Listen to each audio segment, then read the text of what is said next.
ഗ്രാമിക ന്യൂസിലേക്ക് സ്വാഗതം. തലശ്ശേരിയിലെ കേരള സ്കൂൾ ഓഫ് ആർട്സിലെ അവസാന വർഷ വിദ്യാർത്ഥികൾ നടത്തുന്ന ചിത്രപ്രദർശനം ശ്രദ്ധേയമാകുന്നു. ലളിതകലാ അക്കാദമി ആർട്ട് ഗാലറി നടക്കുന്ന ചിത്രപ്രദർശനം 29-ന് സമാപിക്കും.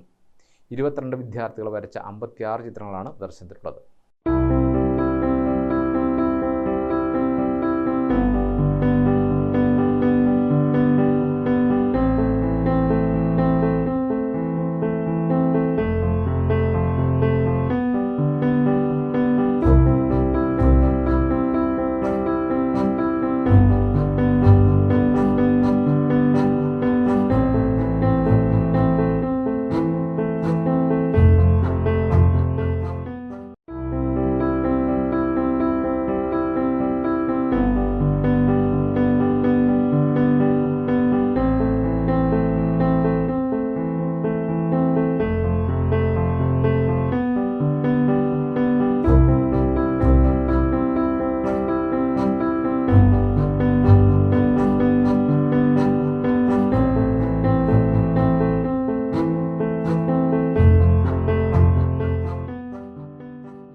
വാട്ടർ കളറിലും അക്രലിക്കിലും തീർത്ത 56 ചിത്രങ്ങളാണ് പ്രദർശനത്തിലുള്ളത്. കാൽപ്പനികതയും സാമൂഹ്യ പ്രതിബദ്ധതയുമുള്ള ചിത്രങ്ങളാണ് ഏറെയും. പഠനത്തിന്റെ ഭാഗമായുള്ള പ്രൊജക്ട് വർക്കിന്റെ ഭാഗമായാണ് ചിത്രപ്രദർശനം നടത്തിയതെന്നും നല്ല പ്രതികരണമാണ് ലഭിക്കുന്നതെന്നും വിദ്യാർത്ഥികൾ പറഞ്ഞു.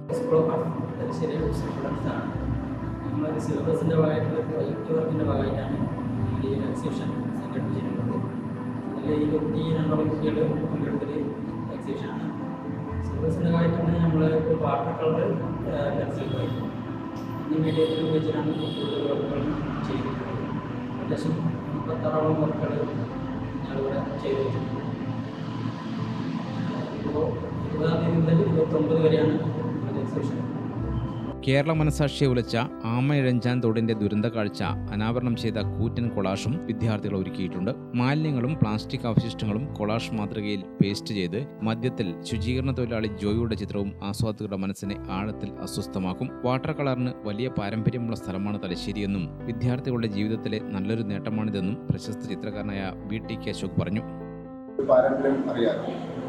നമ്മുടെ വാട്ടർ കളറിന് വളരെയേറെ ശ്രദ്ധിക്കപ്പെടുന്ന ഒരു രീതി തുടങ്ങി വെച്ച അനന്തൻ മാഷും ബാലൻ മാഷും കരുണാകരൻ മാഷും ഒക്കെ തുടങ്ങി വെച്ച ആ ഒരു രീതിയിലാണ് ഇവിടെ ജലഛായ ചിത്രങ്ങൾ സൃഷ്ടിക്കപ്പെടുന്നത്. അത് കുറച്ച് ഡിഫിക്കൽട്ടായൊരു മീഡിയമാണ്. അതുപോലെ തന്നെ ഈ റിവേഴ്സ് പെയിൻറ്റിങ് ഹൈലൈറ്റ്സ് ഒക്കെ ആദ്യം ചെയ്യുന്നത് പിന്നീട് ടോണിലേക്ക് കടക്കുന്ന ഒരു രീതി ആയതുകൊണ്ട് തന്നെ ഇത് കുറച്ച് വിഷം പിടിച്ചൊരു മാധ്യമമാണ്. അത് പുതിയ കുട്ടികൾ മോശമില്ലാത്ത തരത്തിൽ അവരുടെ ആദ്യത്തെ എക്സ്പീരിയൻസാണ്. മോശമില്ലാത്ത രീതിയിൽ ഇവിടെ സംഘടിപ്പിച്ചു എന്നുള്ളത് വളരെ ശ്രദ്ധേയമായ ഒരു കാര്യമാണ്. സ്കൂൾ ഓഫ് ആർട്സ് പ്രിൻസിപ്പൽ പൊന്മണി തോമസും വിദ്യാർത്ഥികൾക്ക് വേണ്ട മാർഗനിർദ്ദേശങ്ങളുമായി രംഗത്തുണ്ട്. 5 ദിന ചിത്രപ്രദർശനം 29-ന് സമാപിക്കും. ഗ്രാമിക ന്യൂസ്, തലശ്ശേരി.